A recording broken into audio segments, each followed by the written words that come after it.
Hello बच्चों, जय हिंद। Welcome to your channel Shivam sir biology. Last time हम लोगों ने जो टॉपिक पढ़ा था वो टॉपिक हम लोगों ने पढ़ा था ट्रांसपोर्टेशन इन प्लांट्स, यानी प्लांट्स में ट्रांसपोर्टेशन कैसे होता है। इसके लिए हम लोगों ने पढ़ा था, जाइलम पढ़ा था और फ्लोएम पढ़ा था। ठीक है, जाइलम किस चीज का ट्रांसपोर्ट करता है? Transport of water and minerals. Phloem किस चीज का ट्रांसपोर्ट करता है? फूड का ट्रांसपोर्ट करता है। इसके बाद फ्लोएम जो फूड का ट्रांसपोर्ट करता है किस फॉर्म में करता है? ग्लूकोज के फॉर्म में करता है। इसके बाद जो ट्रांसफर करता है, यानी जो फ्लोएम फूड, जो प्लांट फूड बनाता है किस फॉर्म में बनाता है? ग्लूकोज के फॉर्म में बनाता है। ट्रांसफर किस फॉर्म में करता है? सुक्रोज के फॉर्म में। स्टोर किस फॉर्म में करता है? स्टार्च के फॉर्म में। इसके बाद हमने पढ़ा था जाइलम का फ्लो कैसा होता है, यूनिडायरेक्शनल की बाई डायरेक्शनल। इसका हमको सीधा सा आंसर मिला था कि जाइलम का फ्लो यूनिडायरेक्शनल होता है। जबकि अगर हम फ्लोएम की बात करें तो फ्लोएम का फ्लो कैसा था? बाई डायरेक्शनल था। जाइलम जो ट्रांसपोर्ट करता है वाटर एंड मिनरल्स उसको बोलते हैं एसेंट ऑफ सैप, जबकि जो फ्लोएम फूड ट्रांसपोर्ट करता है उसको ट्रांसलोकेशन बोलते हैं। आज हम लोग अगला टॉपिक इसका स्टार्ट करेंगे, स्क्रीशन। आज अगला टॉपिक हम लोगों को समझना है स्क्रीशन। स्क्रीशन होता क्या है बेसिकली? अगर हम स्क्रीशन की बात करें तो स्क्रीशन का मतलब होता है the process of removal of nitrogenous waste product. जो भी हमारे बॉडी में नाइट्रोजनस वेस्ट प्रोडक्ट होता है या फिर जो मेटाबॉलिक वेस्ट प्रोडक्ट होता है उसको हम लोग अपने बॉडी के बाहर निकालते हैं, उसको हम लोग क्या बोलते हैं? स्क्रीशन बोलते हैं। अब अगर यूनिसेलुलर ऑर्गेनिज्म की बात करें, जैसे अमीबा की बात करें, तो अमीबा में स्क्रीशन इंटायर बॉडी सरफेस से होता है, उसमें कोई स्पेशल ऑर्गन नहीं होता। लेकिन वहीं पे अगर हम बात करें ह्यूमन बींग्स की, तो हमारे में स्पेशल स्क्रीटरी स्ट्रक्चर होता है जिसको हम लोग किडनी बोलते हैं। इसके बाद हम लोगों को प्रॉपर वे में स्ट्रक्चर समझना है किडनी का। इसके बाद किडनी के अंदर स्ट्रक्चरल और फंक्शनल यूनिट होती है जिसको हम लोग नेफ्रॉन बोलते हैं, तो हमको नेफ्रॉन के बारे में समझना है। और लास्ट में हमको ये भी समझना है कि अगर किसी वजह से किसी पर्सन की किडनी डैमेज हो जाती है या उस किडनी में किसी तरह का इन्फेक्शन हो जाता है तो उसके लिए हमारे पास क्या सोल्यूशन है। और लास्ट टॉपिक हम लोग कंप्लीट करेंगे, वो पढ़ेंगे हम लोग प्लांट में स्क्रीशन कैसे होता है और प्लांट पे क्या क्या चीजें स्क्रीट होती है। तो स्टार्ट करते सबसे पहले हम लोग डेफिनेशन से। सबसे पहले हम लोग समझें कि स्क्रीशन होता क्या है। तो स्क्रीशन की डेफिनेशन क्या होती है? The process of removal of the process of removal of removal of nitrogenous waste product, nitrogenous waste product, nitrogenous waste product, या फिर इसको और क्या बोल सकते हो? Metabolic waste product. Nitrogenous waste product जो कि क्या है? Metabolic waste product, metabolic waste product. ठीक है, तो एक्सक्रीशन होता क्या है? The process of removal of nitrogenous waste product, या फिर इसको मेटाबॉलिक वेस्ट प्रोडक्ट बोल सकते हो, from the body, from the body is called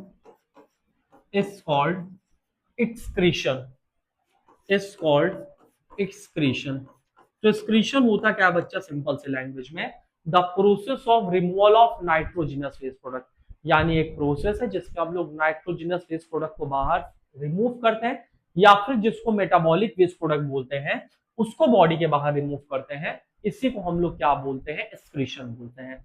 अब बात आती है नाइट्रोजनस वेस्ट प्रोडक्ट का मतलब क्या होता है। तो इसका जो मेन मतलब है वो क्या है? नाइट्रोजनस वेस्ट प्रोडक्ट का मतलब, इसका मतलब है यूरिया। नाइट्रोजनस वेस्ट प्रोडक्ट हमारे बॉडी में क्या है? यूरिया। यूरिया का फॉर्मूला क्या होता है? यूरिया का फॉर्मूला इसको देख लेना, ठीक है? यूरिया का फॉर्मूला क्या होता है? तो नाइट्रोजनस वेस्ट प्रोडक्ट हमारे बॉडी में यूरिया होता है। अब अगर हम एक्सक्रीशन की बात करें यूनिसेलुलर ऑर्गेनिज्म में, तो डिफरेंट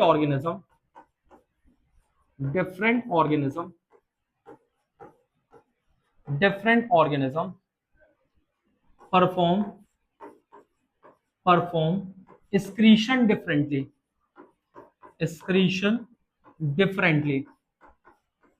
डिफरेंटली, यानी कि अलग अलग ऑर्गेनिज्म अलग अलग तरीके से एक्सक्रीशन परफॉर्म करता है। अगर हम यहाँ पे यूनिसेलुलर ऑर्गेनिज्म की बात करें, यूनिसेलुलर ऑर्गेनिज्म ऑर्गेनिज्म और यूनिसेलुलर ऑर्गेनिज्म में हम किसकी बात करते हैं? अमीबा की। अमीबा, तो amoeba perform excretion, amoeba perform excretion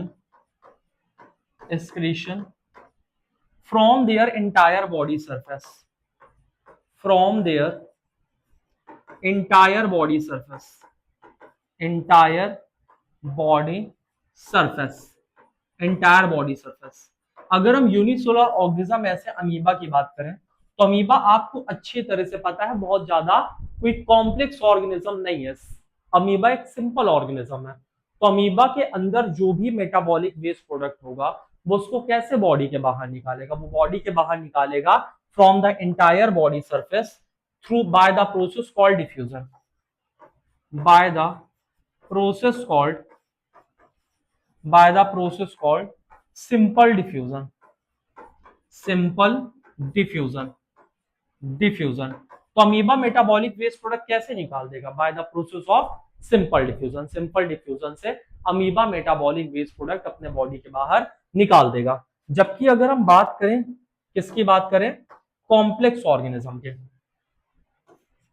in complex organism, in complex organism, in complex organism like humans, like humans, excretion is performed by, excretion is performed by, excretion is performed by तो जो भी complex organism है जैसे कि human, उसमें excretion कैसे होता है?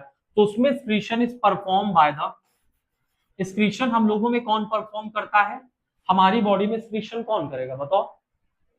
Special organ, special organ called kidney, called kidney. हमारे में एक्सक्रीशन कौन परफॉर्म करेगा? किडनी परफॉर्म करेगा। बात समझ में आ रही कि नहीं आ रही है? अब हम लोग थोड़ा सा एक्सक्रीटरी प्रोडक्ट के बारे में जानते हैं।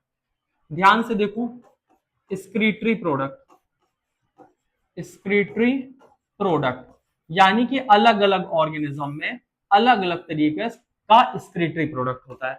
अगर हम उसकी बात करें किसकी, एक्वेटिक ऑर्गेनिज्म की, जो कि पानी में रहता है, एक्वेटिक ऑर्गेनिज्म के ऑर्गेनिज्म, उनका एक्सक्रीटरी प्रोडक्ट क्या होता है? अमोनिया। एक्वेटिक ऑर्गेनिज्म का अमोनिया होता है। जबकि अगर हम टेरेस्ट्रियल ऑर्गेनिज्म की बात करें, टेरेस्ट्रियल ऑर्गेनिज्म जो जमीन में रहता है, इनका एक्सक्रीटरी प्रोडक्ट क्या होता है? यूरिया। और अगर हम बात करें तीसरे नंबर पे डेजर्ट एनिमल के, डेजर्ट एनिमल, तो इनका एक्सक्रीटरी प्रोडक्ट क्या होता है? Uric acid. तो आपने यहां पे ये देखा कि अलग अलग ऑर्गेनिज्म में अलग अलग एक्सक्रीटरी प्रोडक्ट होता है। अगर कोई टेरेस्ट्रियल ऑर्गेनिज्म है यानी कि कोई जमीन में रह रहा है तो उसका एक्सक्रीटरी प्रोडक्ट यूरिया है। अगर कोई एक्वेटिक ऑर्गेनिज्म है, कोई पानी में रह रहा है, उसका एक्सक्रीटरी प्रोडक्ट अमोनिया है। इसी तरह अगर कोई डिजर्ट एनिमल है जो रेगिस्तान में रह रहा है, उसका एक्सक्रीटरी प्रोडक्ट है यूरिक एसिड। यहां तक कोई समस्या नहीं है। अगर हम एक्वेटिक ऑर्गेनिज्म की बात करें और इनका जो एक्सक्रीटरी प्रोडक्ट अमोनिया होता है, तो अमोनिया हाईली टॉक्सिक होता है, हाईली टॉक्सिक। अमोनिया बहुत खतरनाक होता है, ठीक है, बहुत खतरनाक केमिकल कंपाउंड होता है, हाईली टॉक्सिक होता है। And it requires a, and it requires a, and it requires a lot of water, lot of water. इसको निकालने में बहुत पानी लगता है, ठीक है। It requires a lot of water for its removal, for its removal, removal. तो अमोनिया को बॉडी से बाहर निकालने के लिए बहुत ज्यादा पानी की जरूरत होती है। यूरिया क्या होता है? लेस टॉक्सिक होता है, less toxic and need less water, less water. यानी यूरिया उतना ज्यादा टॉक्सिक नहीं होता। इसी वजह से जब हमारे बॉडी में प्रोटीन वगैरह टूटता है तो उससे अमोनिया बनता है, और हमारा लीवर क्या करता है, इस अमोनिया को किसमें कन्वर्ट कर देता है? यूरिया में कन्वर्ट कर देता है। फिर हमारा किडनी क्या करता है, इस यूरिया को ब्लड से फिल्टर करता है, और ब्लड से फिल्टर करने के बाद बॉडी के बाहर निकाल देता है। बात समझ में आ रही है? और यूरिया को बॉडी के बाहर रिमूव करने में बहुत ज्यादा ऑक्सीजन, बहुत ज्यादा वाटर की जरूरत नहीं पड़ती है। जबकि अगर हम यूरिक एसिड की बात करें तो ये लीस्ट टॉक्सिक होता है, least toxic, and it need, it need minimum water, it need minimum water. इसको बहुत ज्यादा कम पानी की जरूरत होती है, क्योंकि डिजर्ट जो एनिमल होते हैं उनके आसपास वैसे भी पानी नहीं होता या पानी बहुत कम होता है, तो उनको जो भी वेस्ट प्रोडक्ट बाहर निकालना है वो यूरिक एसिड निकालते हैं। और यूरिक एसिड किस फॉर्म में निकालते हैं? वो यूरिक एसिड निकालते हैं पेस्ट के फॉर्म में, और ये बहुत कम टॉक्सिक होता है, और इसको निकालने में भी बहुत ज्यादा कम पानी की रिक्वायरमेंट होती है। अब ये यूरिक एसिड वेस्ट प्रोडक्ट किस में होता है? अगर हम इसके एग्जाम्पल की बात करें तो पहला इसका हमको एग्जाम्पल यहाँ पे मिलता है कंगारू रैट। कंगारू रैट आपने इसके बारे में खूब सुना होगा। और अगर हम बर्ड्स की बात करें तो बर्ड्स भी वेस्ट प्रोडक्ट क्या निकालती हैं? यूरिक एसिड निकालती हैं। यानी बर्ड्स में भी जो एक्सक्रीटरी प्रोडक्ट निकलता है वो यूरिक एसिड निकलता है, और वो भी वाटर के लॉस को मिनिमाइज करती हैं। तो अभी तक हमने क्या पढ़ा है इसके बारे में एक बार रिवीजन कर लेते हैं। हमने समझा एक्सक्रीशन, एक्सक्रीशन क्या होता है? The process of removal of nitrogenous waste from our body is known as excretion. इसके बाद हमने क्या पढ़ा है? जो नाइट्रोजनस वेस्ट होता है वो क्या है? यूरिया है हमारे बॉडी में, ठीक है। NH2CuNH2 हमारे ख्याल से एक बार इसका देख लेना। Different organism perform excretion differently. अलग अलग ऑर्गेनिज्म अलग अलग तरीके से एक्सक्रीशन परफॉर्म करते हैं। यूनिसेलुलर ऑर्गेनिज्म की बात करें तो वहां पे एक्सक्रीशन होगा इंटायर बॉडी सरफेस से। किस प्रोसेस से? सिंपल डिफ्यूजन से। जबकि अगर हम यहाँ पे कॉम्प्लेक्स ऑर्गेनिज्म की बात करें जैसे कि ह्यूमन होते हैं, तो हमारे में एक्सक्रीशन कहां से होता है? हमारे में एक्सक्रीशन होता है स्पेशल ऑर्गन जिसको हम लोग बोलते हैं किडनी। इसके बाद एक्सक्रीटरी प्रोडक्ट हमारे में क्या होता है? अगर एक्वेटिक ऑर्गेनिज्म है तो उसमें एक्सक्रीटरी प्रोडक्ट अमोनिया होगा। अगर टेरेस्ट्रियल ऑर्गेनिज्म है तो यूरिया होगा। अगर डेजर्ट एनिमल है तो उसका जो एक्सक्रीटरी प्रोडक्ट होगा ना बाबू, वो क्या होगा? यूरिक एसिड होगा। आपको एक चीज और समझना है, अमोनिया हाईली टॉक्सिक होता है, उसको बॉडी के बाहर निकालने के लिए बहुत पानी की जरूरत होती है। जबकि यूरिया थोड़ा लेस टॉक्सिक होता है तो उसके लिए थोड़ा कम पानी चाहिए। जबकि अगर हम बात करें यूरिक एसिड की, तो यूरिक एसिड बिल्कुल भी टॉक्सिक नहीं होता, यानी इसकी टॉक्सिसिटी सबसे कम होती है अमोनिया यूरिया के कंपेयर में, और इसको बॉडी के बाहर निकालने के लिए हमको कम से कम पानी की जरूरत पड़ती है। तो अगर कोई डेजर्ट एनिमल है तो क्या वो चाहेगा उसके बॉडी से वाटर लॉस हो? नहीं। तो इस वजह से उनमें यूरिक एसिड निकलता है, जैसे कंगारू रैट।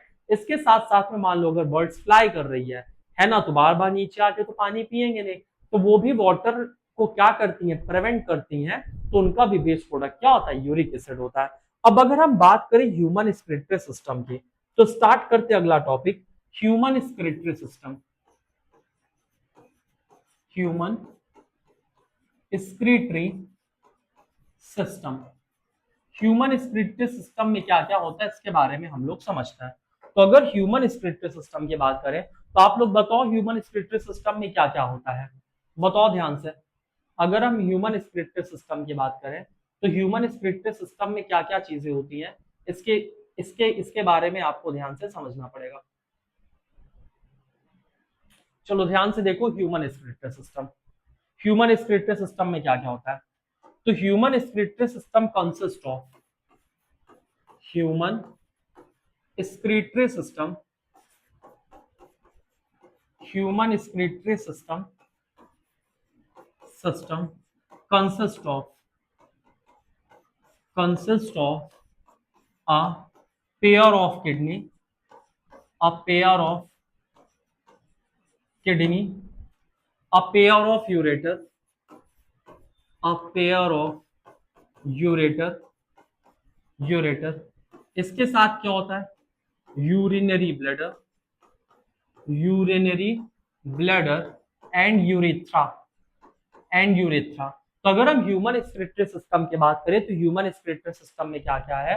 तो human excretory system consist of a pair of kidney, a pair of ureter, इसके साथ क्या प्रेजेंट है? यूरिनरी ब्लडर, और यूरिनरी ब्लडर के साथ यूरेथ्रा। इतनी चीजें ह्यूमन स्क्रीटरी सिस्टम में प्रेजेंट होती हैं। अगर हम लोकेशन की बात करें, लोकेशन की बात करें तो ह्यूमन स्क्रीटरी सिस्टम की लोकेशन कहाँ होती है? तो लोकेशन कहाँ होती है? Kidney is situated, kidney is situated lower side of abdomen, lower side of abdomen, either one on either side of backbone, either side of backbone. तो अगर किडनी की लोकेशन की बात करें तो कहां होती है, लोअर साइड ऑफ एब्डोमेन, यानी आपके एब्डोमेन की लोअर साइड होती है। एंड साथ साथ में one on either side of backbone, यानी कि जब आप पीछे घूमते हो तो आपके बैकबोन के दोनों तरफ में प्रेजेंट होती है। तो ये लोकेशन है आपकी किडनी की। अब अगर इसका स्ट्रक्चर देखो तो आप लोग इसका प्रॉपर वे में स्ट्रक्चर यहाँ ये देख सकते हो। इसके स्ट्रक्चर पे हम लोग चलते हैं। अभी तक हमने जितनी बात की उतनी बात थोड़ा सा देख लेते हैं।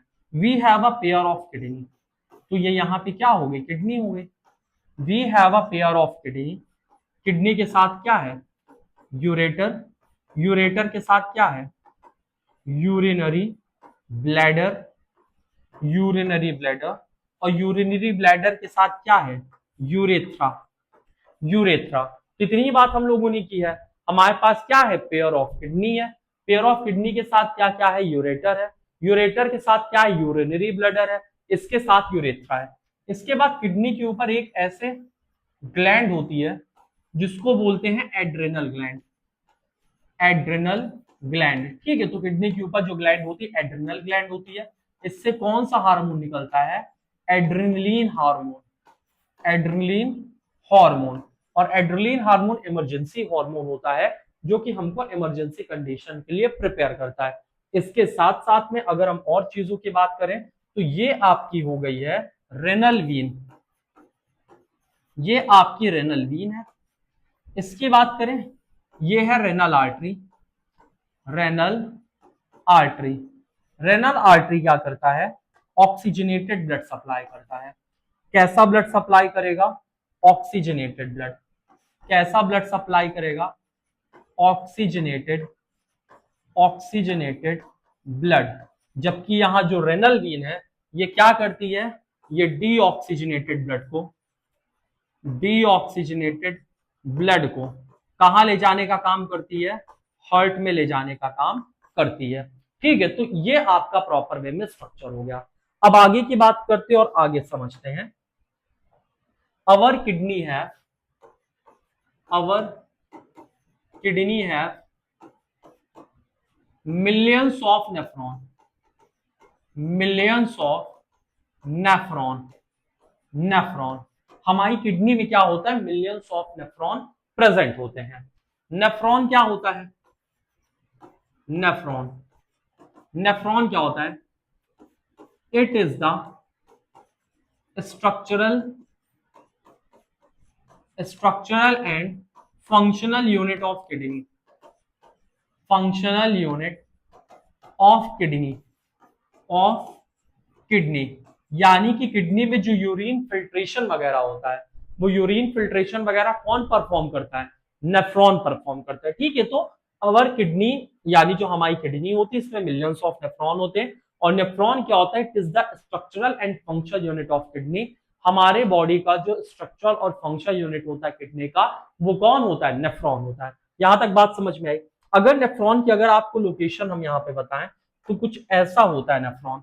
अगर यहाँ पे इस तरह से किडनी फॉर्म हो गई, ठीक है, तो किडनी में इस तरह से स्ट्रक्चर होता है, इस तरह से पिरामिड होता है जिसको बोलते हैं मेड्यूलरी पिरामिड।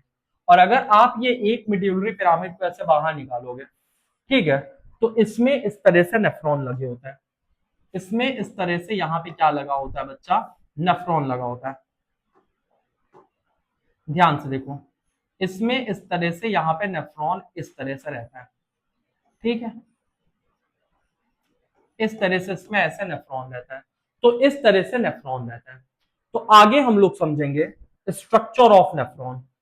ध्यान से देखो अगला टॉपिक, अगला टॉपिक हमको समझना है structure of nephron, structure of nephron, nephron. तो अब हम लोग नेफ्रॉन का स्ट्रक्चर देखेंगे। हेडिंग आप डाल लेना, हम इसको रफ कर दे रहे हैं क्योंकि डायग्राम बनाने में ज्यादा चीजें लगेंगे। तो नेफ्रॉन में सबसे पहले ये कप लाइक स्ट्रक्चर बनता है, ये कप लाइक स्ट्रक्चर, इसको हम लोग बोलते हैं बाउमेंस कैप्सूल। नेफ्रॉन बनाने में ये कप लाइक स्ट्रक्चर बन गया। ठीक है, ये बाउमेंस कैप्सूल। बाउमेंस कैप्सूल के बाद ये पास में मुड़ा हुआ तो उसको पीसीटी बोलते हैं, पीसीटी के बाद जो अगला स्ट्रक्चर यहाँ फॉर्म होता है ये लूप ऑफ हेनले है। ये क्या है बाबू? Loop of Henle. Loop of Henle के साथ में ये आगे अगला स्ट्रक्चर फॉर्म होगा, इसको बोलते हैं डीसीटी। लूप ऑफ हेनले के बाद कौन सा स्ट्रक्चर होता है? इसके बाद स्ट्रक्चर होता है डीसीटी, यानी डिस्टल कॉन्वोल्यूटेड ट्यूब्यूल। और इसके बाद यहाँ पे ये एक स्ट्रक्चर होता है, इसको बोलते हैं कलेक्टिंग डक्ट। तो अब हम ये सारी चीजें आपको लिख के बता देते हैं। सबसे पहले ये स्ट्रक्चर है cup like structure. Cup like structure इसको क्या बोलते हैं? Bowman's capsule. बाउमेंस कैप्सूल इसको हम लोग क्या बोलते हैं? ये पास में है ना, तो इसको क्या बोलेंगे? पीसीटी। पीसीटी क्या होता है? Proximal convoluted tubule. इसके बाद इस स्ट्रक्चर को हम लोग क्या बोलते हैं? Loop of Henley. इस स्ट्रक्चर को क्या बोलते हैं? डीसीटी, यानी कि डिस्टल कॉन्व्यूलेटेड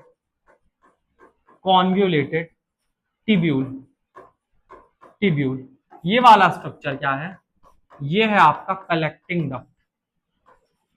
कलेक्टिंग डक्ट। तो ये स्ट्रक्चर आपको समझ में आ रहा है।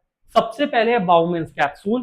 बाउमेंस कैप्सूल कैसा स्ट्रक्चर है? कपलाई का स्ट्रक्चर है। इसके बाद है पीसीटी यानी प्रॉक्सिमल कॉन्वोल्यूटेड ट्यूब्यूल। इसके बाद है लूप ऑफ हेनले, यहाँ पे है डिस्टल कॉन्वोल्यूटेड ट्यूब्यूल, और इधर साइड पे है कलेक्टिंग डक्ट। तो अगर हम यहाँ पे उसका स्ट्रक्चर बनाए, इसको ब्लड की भी सप्लाई होगी ना, तो ब्लड की सप्लाई इसको कहां से होती है? ये सारे स्ट्रक्चर अब आपको दिखाने जा रहे हैं, ध्यान से देखो। इसके बाद इसमें ऐसे ब्लड की सप्लाई होती है, ये क्या होता है? Efferent arteriole. एफरेंट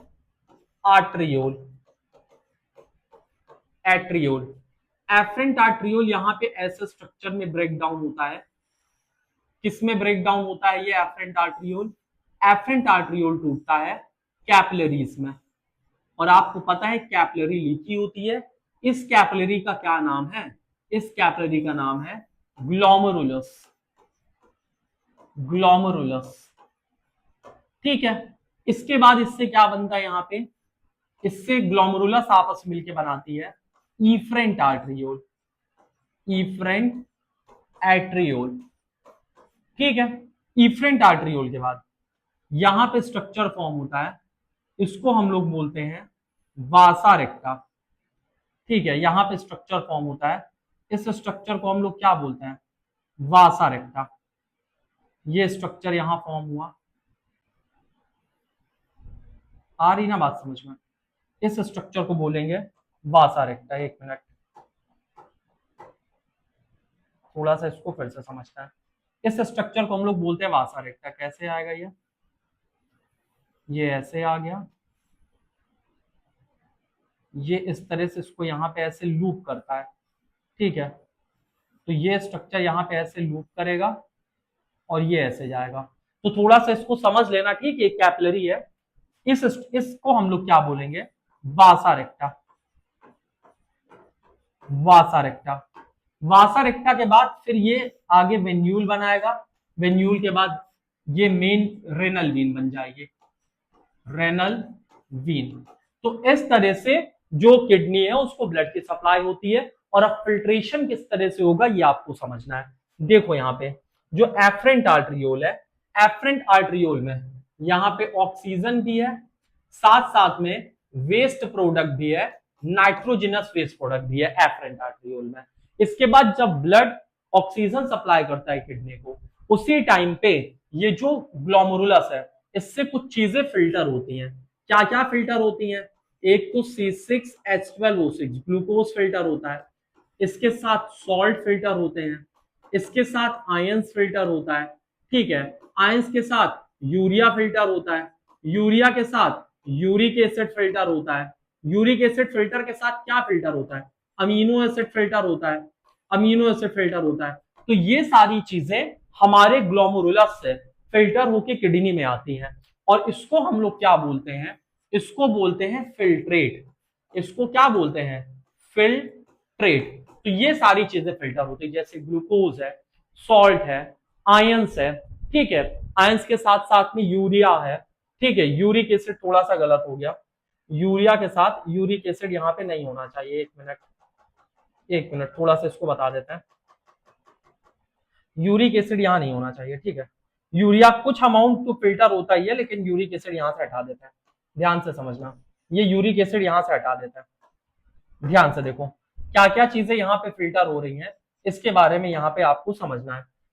एक तो ग्लूकोज, सॉल्ट, आयंस, यूरिया, इसके साथ अमीनो एसिड, तो ये सारी चीजें यहाँ पे फिल्टर होती है, ग्लूकोज हो गया, सॉल्ट हो गया, है ना, यूरिया, आयंस हो गया, यूरिया हो गया, अमीनो एसिड, ये सारी चीजें यहाँ पे फिल्टर होती हैं।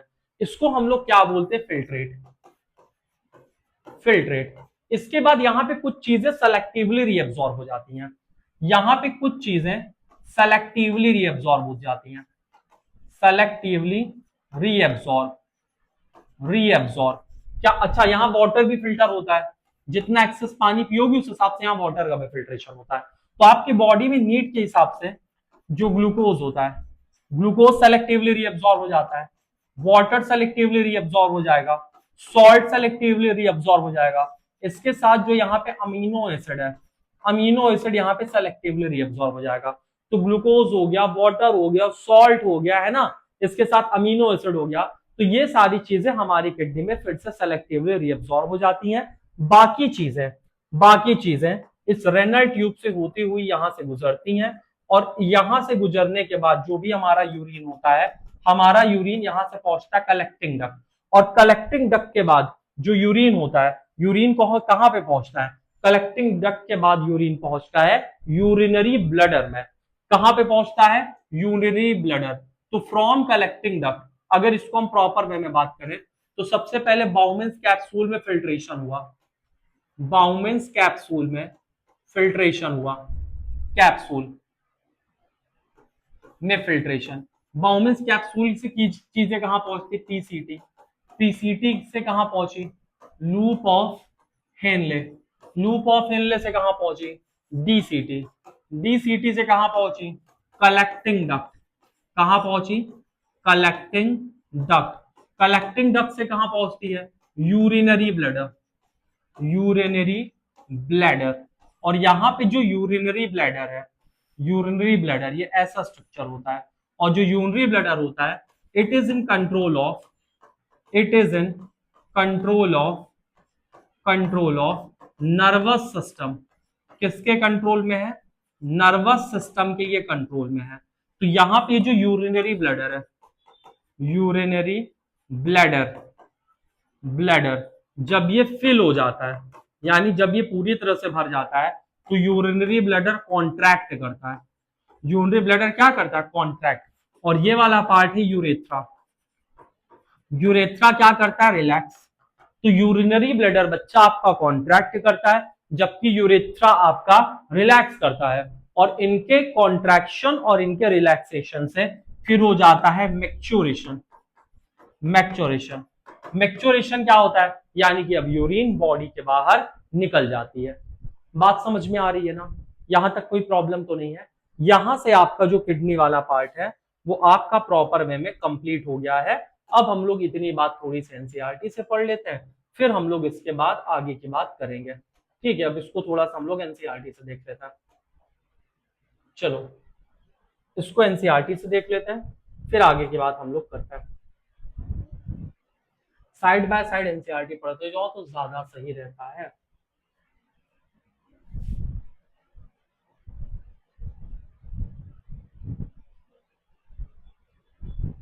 एनसीईआरटी एक बार देख लो,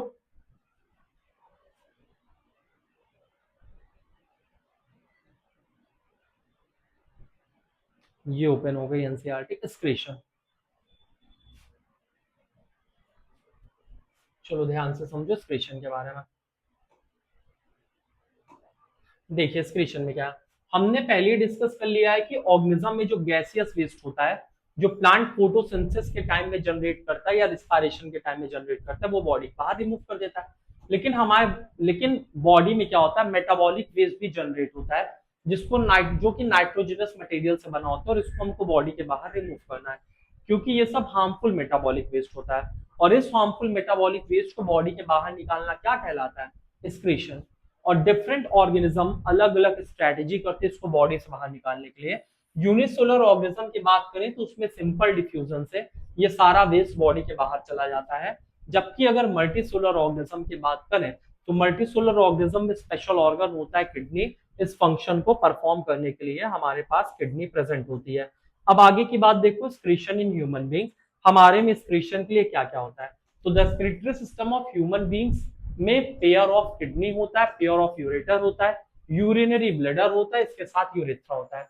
किडनी कहाँ पे लोकेटेड है? इन एब्डोमेन, एब्डोमिनल रीजन पे लोकेटेड है। One on either side of backbone, यानी कि जो हमारी बैकबोन होती है उसके दोनों साइड पे एक एक किडनी होती है। Urine produce in kidney passes through the ureter. जो यूरिन किडनी में प्रोड्यूस होती है यूरेटर से जाती है, फिर यूरिनरी ब्लैडर में पहुंचती है। इसके बाद कहाँ पे स्टोर होती है? यूरिथ्रा में, जब तक वो बॉडी के बाहर ना चला जाए। ठीक है, जब तक वो बॉडी के बाहर ना चला जाए तब तक ये यहाँ पे स्टोर रहती है। आगे अब आगे देखो ध्यान से। अब आगे देखो, how is urine produced? Urine produce कैसे होता है? तो the purpose of making urine is to filter out waste product from the blood. हमारा पर्पस क्या है यूरिन बनाने का? हमारा पर्पस है यूरिन बनाने का। बनाने का मतलब यूरिन प्रोड्यूस करके बॉडी के बाहर निकालने का, कि जो भी वेस्ट है हमारे ब्लड में वो फिल्टर हो जाए। Just as carbon dioxide is remove from the blood in the lungs, nitrogenous waste जैसे यूरिया या फिर यूरिक एसिड, इसको कहां से निकालते हैं? किडनी से निकालते हैं। It is then no surprise that the basic filtration unit in the kidney, यानी कि जो बेसिक फिल्ट्रेशन यूनिट होगा किडनी में, उसके साथ क्या क्या होगा? Basic filtration unit in a kidney, जैसे कि लंग्स में आपने देखा था एल्वियोलाई होता है, इसी तरह यहाँ पे भी नेटवर्क होगा किसका? थिन वॉल्ड कैपिलरीज का। यानी कि किसकी बात कर रहा है? ग्लोमेरुलस की बात कर रहा है, जो एफरेंट आर्टरियोल के टूटने से बनता है। Each capillary cluster in kidney is associated with cup shape and, जिसको हम लोग क्या बोलते हैं? Bowman's capsule. यानी कि जो ग्लोमेरुलस होता है वो किसके ऊपर होता है? बाउमेंस कैप्सूल के ऊपर, उसी में फिक्स रहता है। दैट कलेक्ट द फिल्ट्रेट, जिसका काम होता है फिल्ट्रेट को कलेक्ट करना। जो चीजें फिल्टर हो क्या तो उसको फिल्ट्रेट कहते हैं। Each kidney has large number of these fractional unit called nephron. Her kidney में की जो फंक्शनल यूनिट होती है, फिल्ट्रेशन यूनिट होती है, वो नेफ्रॉन होता है, जो कि आपस में पैक्ड होता है। इसके बाद कुछ सब्सटेंस होती है इनिशियल फिल्ट्रेट्स, यानी जो फिल्टर होता है, जैसे ग्लूकोज हो गया है ना, अमीनो एसिड हो गया, सॉल्ट हो गया, इसके साथ साथ पानी हो गया, ये सारी चीजें सेलेक्टिवली रीअब्सॉर्ब हो जाती हैं। ये आपके एग्जाम में पूछा जाता है कि किडनी से क्या क्या चीजें सेलेक्टिवली रीअब्सॉर्ब होती हैं, तो आपको यहाँ पे ये चीजें पता होनी चाहिए। अब आगे की बात करते हैं और आगे समझते हैं ये चीजें यहाँ पे सेलेक्टिवली रीअब्सॉर्ब हो जाती हैं। अब सेलेक्टिवली रीअब्सॉर्प्शन के बाद क्या होता है, ध्यान से देखो। इसके बाद the amount of water reabsorb depend on how much excess water there is in the body. कितना हम बॉडी के बाहर निकालेंगे ये डिपेंड करता है आपने कितना पानी पिया है। इसके बाद the urine forming in each kidney कहाँ जाता है? एक लॉन्ग ट्यूब में जाता है, यानी लूप ऑफ हेनले में जाता है, which connects the kidney with the urinary bladder. यानी कि लूप ऑफ हेनले, फिर डीसीटी, फिर कलेक्टिंग डक्ट, कलेक्टिंग डक्ट के बाद यूरेटर, फिर यूरेटर से जो भी वेस्ट होता है वो कहाँ पहुंच जाता है? यूरिनरी ब्लैडर में। और यूरिन यहाँ पे स्टोर रहता है जब तक इसमें प्रेशर नहीं पड़ता, और इसके बाद जब ये भर जाता है तो प्रेशर पड़ता है, प्रेशर से हमको अर्ज होती है बाहर रिमूव करने की, और ये किसके कंट्रोल में होता है? हमारे नर्वस सिस्टम के कंट्रोल में होता है। यहां तक बात समझ में आ गई है। अब हम लोगों को अगली चीज समझनी है कि अगर किसी वजह से किसी का जो किडनी है, अगर किसी की किडनी खराब हो जाती है या किसी किडनी में कुछ प्रॉब्लम होती है, तो उस प्रॉब्लम को हम लोग कैसे क्या सॉल्व करते हैं इसके बारे में हम लोग समझते हैं। तो अगला टॉपिक हम लोग समझते हैं, what happens if the what happens what happens if the if the if any person if any person's kidney kidney get damaged get damaged। अगर किसी पर्सन की किडनी डैमेज हो जाएगी तो होगा क्या? इससे क्या होगा? It leads to accumulation of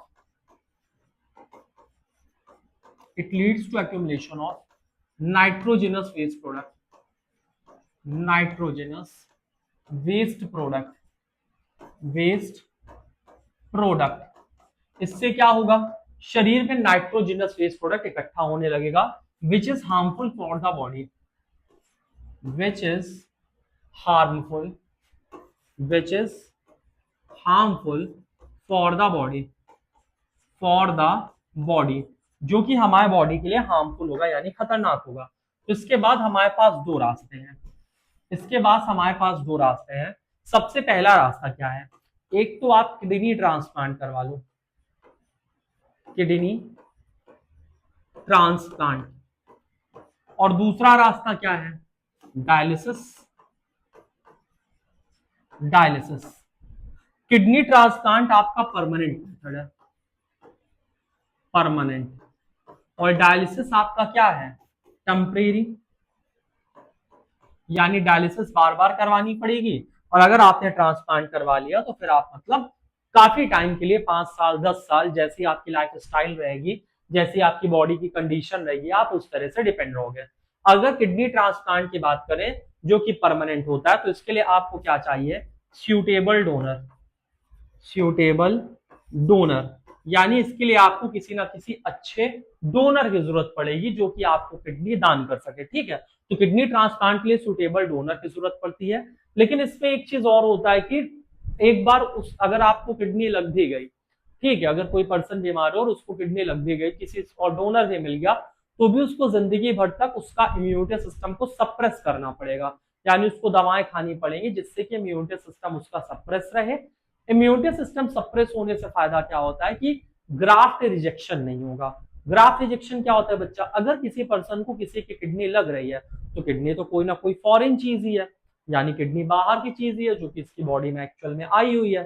समझ बात आई। तो जब वो किडनी उसके बॉडी में रहेगी, तो जो उसके बॉडी के व्हाइट ब्लड सेल्स होते हैं वो उसको बाहर की चीज समझ के उसको रिजेक्ट कर देंगे, उसके ऊपर अटैक कर देंगे, तो किडनी प्रॉपर फंक्शन नहीं करने पाएंगे। तो इस वजह से डॉक्टर्स आपको दवा देते हैं जिससे कि आपका जो इम्यूनिटी सिस्टम है वो थोड़ा सा सप्रेस रहे। दूसरा कारण, दूसरा रास्ता आपका डायलिसिस। अब डायलिसिस में क्या होता है, the nitrogenous waste product, the nitrogenous waste product removed using artificial kidney, artificial kidney, यानी कि इस कंडीशन में डायलिसिस होती है। तो स्टार्ट करते हैं हम लोग, थोड़ा सा समझते हैं डायलिसिस कैसे करवाई जाती है। ध्यान से देखो, मान लो कि ये कोई पर्सन है, ठीक है। अब इस पर्सन का क्या हुआ, यहाँ पे किडनी डैमेज हो गया, इस पर्सन का यहाँ पे किडनी डैमेज हो गया। अब किडनी डैमेज होने के बाद क्या होगा, इनको यहाँ पे डायलिसिस करवानी है, इस पर्सन को यहाँ डायलिसिस करवानी है, तो ये इनका हाथ है, ठीक है, ये इनका हाथ है।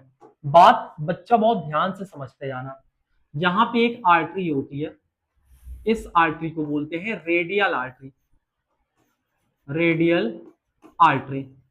तो इनके शरीर से जो ब्लड निकाला जाएगा वो रेडियल आर्टरी से निकाला जाएगा। क्यों रेडियल आर्टरी से निकाला जाएगा, क्योंकि रेडियल आर्टरी ऐसी आर्टरी होती है जो हमारे बॉडी में किसी बहुत इंपॉर्टेंट ऑर्गन को ब्लड सप्लाई नहीं करती। तो जो ब्लड निकाला जाएगा वो रेडियल आर्टरी से निकाला जाएगा। अब जब ब्लड यहाँ पे रेडियल आर्टरी से ऐसे निकाला जाएगा, तो इसको डायलिसिस मशीन में ट्रांसफर किया जाएगा, और डायलिसिस मशीन में इसको जो ट्रांसफर किया जाता है, तो डायलिसिस मशीन में कुछ ऐसा स्ट्रक्चर होता है, कुछ ऐसी ट्यूब्स होती हैं जिसको हम लोग बोलते हैं सेलोफेन ट्यूब। तो डायलिसिस मशीन में ऐसे स्ट्रक्चर होता है, ठीक है, डायलिसिस मशीन में ऐसा स्ट्रक्चर होता है, ध्यान से समझना, ऐसा स्ट्रक्चर होता है जिसमें कि ये सारी चीजें फिल्टर की जाती हैं। ध्यान से देखना, डायलिसिस मशीन में ये ऐसा स्ट्रक्चर होता है, ऐसे ट्यूब लाइक स्ट्रक्चर होता है, ये यहाँ पे ऐसा, ये ऐसा, थोड़ा सा डायग्राम थोड़ा 19-20 बन जाएगा, उसको थोड़ा सा आप लोग देख लेना, ठीक है बच्चा, उसके लिए कोई बहुत ज्यादा वो नहीं है। ये ऐसे स्ट्रक्चर होता है, ठीक। इसी डायग्राम के लिए बहुत परेशान हूं मैं, डायग्राम में थोड़ी सी 19-20 चीजें हो जाती हैं, लेकिन हम कोशिश करते हैं कि सब कुछ सही रहे।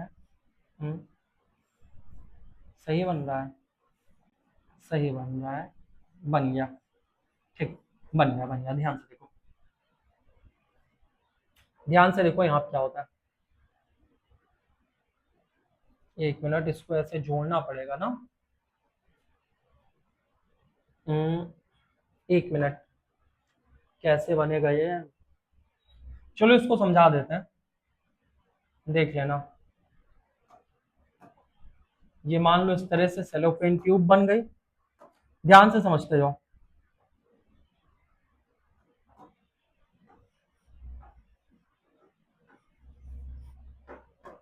यहाँ पे है fresh dialysing fluid, fresh dialysing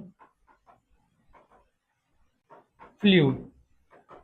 ये डायलाइजिंग फ्लूइड क्या होता है, इसकी जो ऑस्मोलैरिटी रहती है, it have same osmolarity, same osmolarity as of blood, as of blood,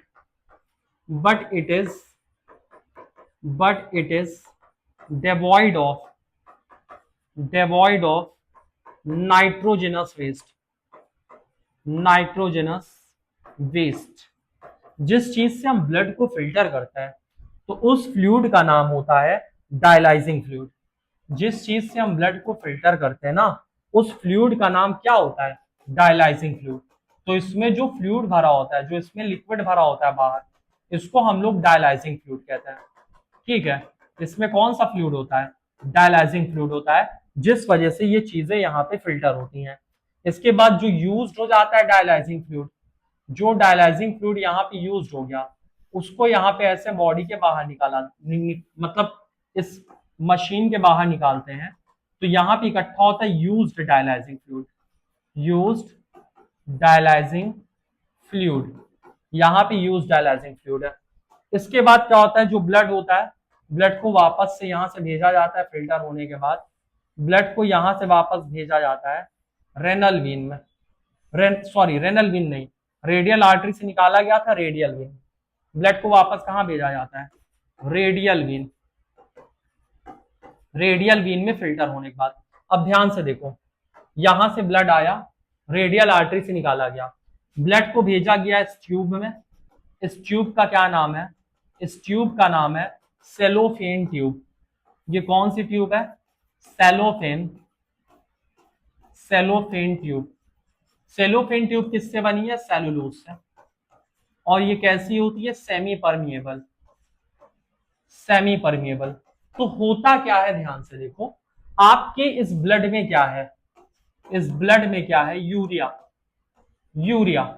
तो जितनी चीजें आपके ब्लड में होंगी, ठीक है, जितनी चीजें आपके ब्लड में होंगी उतनी ही चीजें यहां पे डायलाइजिंग फ्लूइड में होगी। लेकिन डायलाइजिंग फ्लूइड में क्या नहीं होगा, नाइट्रोजिनस वेस्ट, यानी यूरिया नहीं होगा। तो यहाँ पे जो यूरिया है, यहाँ पे जो यूरिया है, यूरिया जाएगा higher concentration to lower concentration. तो यूरिया यहाँ पे चला आएगा कहाँ पे, डायलाइजिंग फ्लूइड में। और जब डायलाइजिंग फ्लूइड में यूरिया आ जाएगा तो आपका ब्लड फिल्टर हो गया। फिर जो फिल्टर ब्लड है इसको बॉडी में फिर से पंप कर दिया जाता है।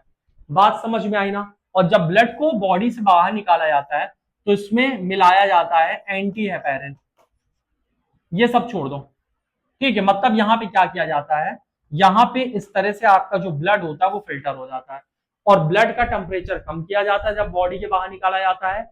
और इसके बाद फिर जब बॉडी के अंदर डाला जाता है ब्लड को, तो फिर से उसका टेम्परेचर जो है नॉर्मल कर दिया जाता है। यहां तक बात समझ में आई कि नहीं आई, एक बार फिर से समझो और ध्यान से देखो। यहाँ पे ब्लड था, हमने ब्लड को बाहर निकाला, हमको ब्लड से यूरिया निकालना था, तो रेडियल आर्टरी से हमने ब्लड को बाहर निकाला, इसको पास किया सेलोफेन ट्यूब से। सेलोफेन ट्यूब सेमी परमिएबल होती है, चीजें जाएंगी higher concentration to lower concentration, यानी कि यहां से यूरिया बाहर चला जाएगा। यूरिया किस में जाएगा, डायलाइजिंग फ्लूइड में जाएगा। और जब डायलाइजिंग फ्लूइड में यूरिया चला जाता है तो हम लोग क्या करते हैं, फिर यूरिया तो निकल गया, फिल्टर हो गया, फिर हम लोग इसको बॉडी में फिर से पंप कर देते हैं, यानी रेडियल वीन में फिर से ब्लड चला जाता है। तो इस तरह से डायलिसिस का प्रोसीजर चलता है। अब डायलिसिस कितने बार होनी है, कितने बार नहीं होनी, ये चीज डिपेंड करता है आपकी किडनी कितनी फंक्शनल है या फिर कितनी फंक्शनल नहीं है। अगर किडनी बहुत बुरी तरह से डैमेज है तो मे बी एक हफ्ते में 2-2 बार डायलिसिस, 3-3 बार डायलिसिस करवानी पड़ सकती है। अगर ठीक ठाक काम चल रहा है तो 15 दिन 20 दिन में एक बार डायलिसिस करवानी पड़ती है, और ये बहुत महंगा प्रोसीजर होता है। अब हम लोग बात करते हैं last topic, excretory product in plant. Excretory products in plant. Plant में क्या क्या एक्सक्रीटरी प्रोडक्ट होता है इसके बारे में हम लोग समझते हैं। तो सबसे पहले प्लांट में कार्बन डाइऑक्साइड एक्सक्रीटरी प्रोडक्ट है। कब? रात के समय। इसके साथ प्लांट में ऑक्सीजन बेस्ड प्रोडक्ट है। कब? दिन के समय। जो एक्स्ट्रा वाटर है, एक्स्ट्रा वाटर जो प्लांट में एक्सक्रीटरी प्रोडक्ट है, वो लॉस कहां से हो जाता है? ट्रांसपायरेशन। इसके बाद प्लांट क्या करता है? प्लांट लूज करता है सम लीफ। प्लांट कुछ पत्तियां लूज करता है, उसमें भी कुछ ना कुछ क्या होता है? वेस्ट प्रोडक्ट होता है। तो प्लांट कुछ पत्तियां लूज करता है, उसमें भी कुछ वेस्ट प्रोडक्ट होता है। इसके साथ में कुछ प्लांट में वेस्ट प्रोडक्ट होता है जैसे resins and gum. Resins and gums, इसको प्लांट कहां स्टोर करता है? Old xylem. कहां स्टोर करेगा? Old xylem. इसके साथ plant also store, plant also store some waste. Plant also store some waste. Plant कुछ वेस्ट कहां स्टोर करता है? वैक्यूअल में। प्लांट कुछ वेस्ट कहां स्टोर करता है? वैक्यूअल में स्टोर करता है। इसके साथ plant also release some waste. Plant also release some waste, some waste in soil. मिट्टी में भी कुछ वेस्ट रिलीज करता है। किसकी मदद से रिलीज करेगा? रूट्स की मदद से। तो ये सारी चीजें प्लांट क्या करता है? वेस्ट प्रोडक्ट के फॉर्म में रिमूव करता है। ऑक्सीजन रिमूव करेगा दिन के समय क्योंकि वो वेस्ट प्रोडक्ट होता है। कार्बन डाइऑक्साइड रात में। एक्स्ट्रा पानी जो होगा उसको रिमूव करेगा ट्रांसपायरेशन से। प्लांट लूज करता है अपनी लीफ को, उसमें भी कुछ ना कुछ वेस्ट स्टोर रहता है। इसके बाद रेजिन्स और गम्स ओल्ड जाइलम में स्टोर होता है। प्लांट कुछ वेस्ट स्टोर करता है वैक्यूअल में, और plant also release some waste in soil. और किसकी मदद से? रूट्स की मदद से। यहां तक बात समझ में आ रही? अब इतनी बात थोड़ी सी हम लोग एक बार और समझ लेते हैं। एक चीज आप एनसीईआरटी से इतनी बात देख लो, फिर आगे की बात करते हैं। ध्यान से देखो, अगला है आर्टिफिशियल किडनी, जिसको हम लोग हीमोडायलिसिस बोलते हैं। अब यहाँ पे क्या बता रहा है? ध्यान से देखो, यहाँ पे ये बता रहा है कि इस टाइम पे होता क्या है आर्टिफिशियल किडनी।